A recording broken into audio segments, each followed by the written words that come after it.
Hello, my name is Jane Dyer. I am the archivist, librarian and a teacher at PLC Melbourne. During 2020, a group of Year 11 students voluntarily connected with the college archive during a time when our whole teaching and learning environment was disrupted by pandemics, climate change and social upheaval. The theme of this conference, Archives Amplified, provides a great opportunity for us to showcase some of the work that the students did in terms of how their projects were able to support diversity and inclusivity, how they also increased the visibility and understanding of the archive, how they were able to remove barriers and break down borders, and how they collaborated, participated and engaged with a wide range of different stakeholders. I'd like the students to speak on their own behalf. So at this point, I'll hand over to students Cheryl, Natalie,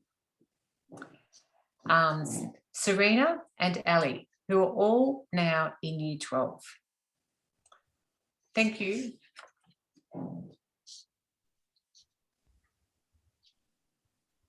Hi, I'm Ellie. I'm Cheryl. I'm Serena. And I'm Natalie. Okay, so Ellie, what did you do to connect with the archives amidst the effects of the pandemic in the past couple of years? So last year, as we were effectively stuck in isolation and lockdown, we weren't able to go into the archives and physically help. So I decided to write a diary of 2020, as can be seen here. And I was just kind of documenting everything that had happened that year, what I was feeling in relation to all the crazy events that were going on, and just kind of document a really personal experience. And this diary will be handed to the archives as a primary source and donated to PLC archives. So how is your diary important in documenting society, as in giving insight into life of COVID for future references? I think my diary is pretty important in a smaller sense, just as it's essentially acting as a primary source.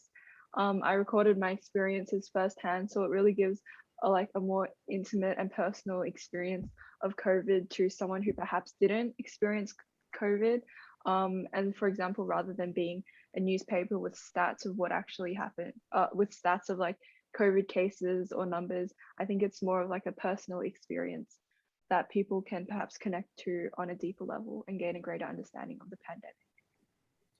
So what do you hope people would gain from reading a diary?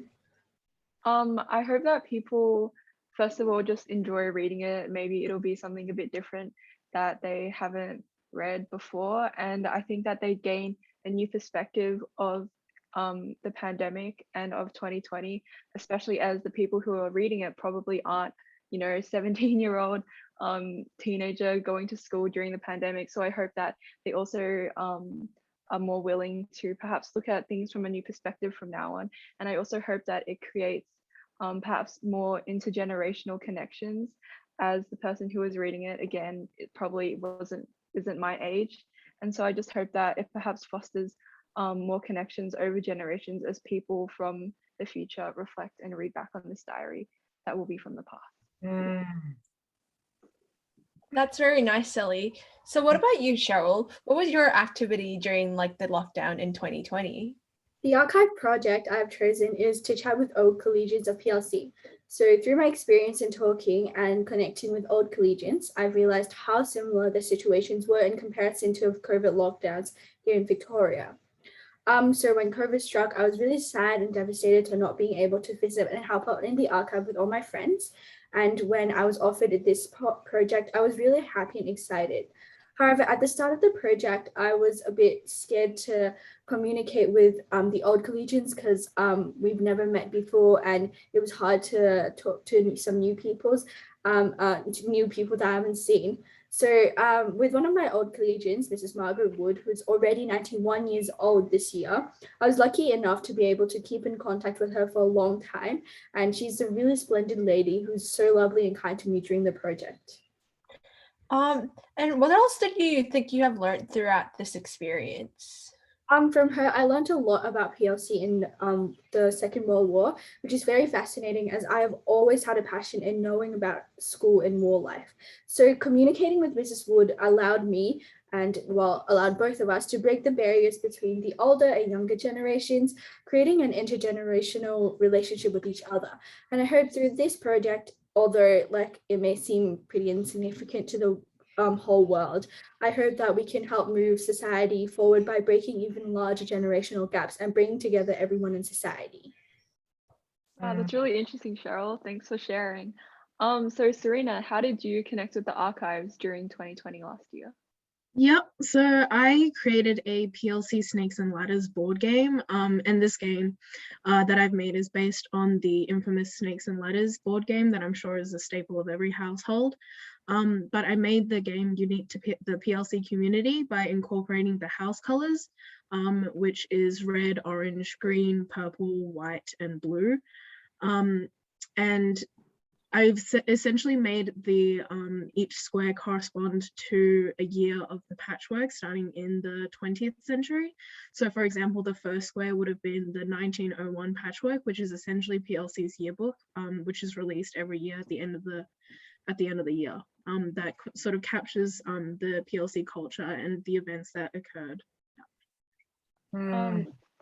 That's great. So what do you hope that those who play a game can take away from it?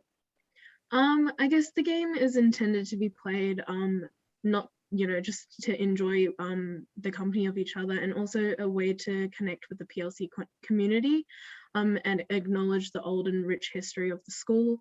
And across the board, not only do the patchwork covers show progression in design over the years, but also represents the developments of the school and the changes it faced and will face. And especially with COVID-19 still being a large part of everyone's lives, I just hope that the game can connect people within the community and advocate positivity and support. That's really great, Serena. So how does creating the board game connect not only others, but also yourself and the community? I think within the process of creating the game, I found myself admiring the past patchwork covers and seeing just how far the tradition has come over the years. And it's just made me feel really proud of being part of the school community, and I hope that others can feel the same when they play the game. And it's just helped me gain an overall greater appreciation for the school and what it has provided for me and others. Yeah. So how about you, Natalie? I heard that you have done a similar project as Cheryl. Do you mind talking us through your project? Not a problem. So yes, so similar to Cheryl, for my archive project, I was linked with one of PLC's old collegian as well. And I wrote letters to Miss Lyons once a week ever since the start of the COVID-19 pandemic. And in the letters, we shared like the different ways in terms of how we cope with some of the negativity that comes along with the pandemic and the hard lockdown being imposed. And through this experience, it gave us a chance to bridge the gap between the different generations and allowed me to gain like a different perspective on how the pandemic has affected different age groups within our society. So what do you think that you've learned through this experience? So through having this regular communication with Miss Lyons, not only do I get to know Miss Lyons as a person, but also a lot more about life as a PLC student back in the 1960s. So apart from discussing the pandemic, Ms. Lyons also shared a lot of her own experiences as a student in PLC.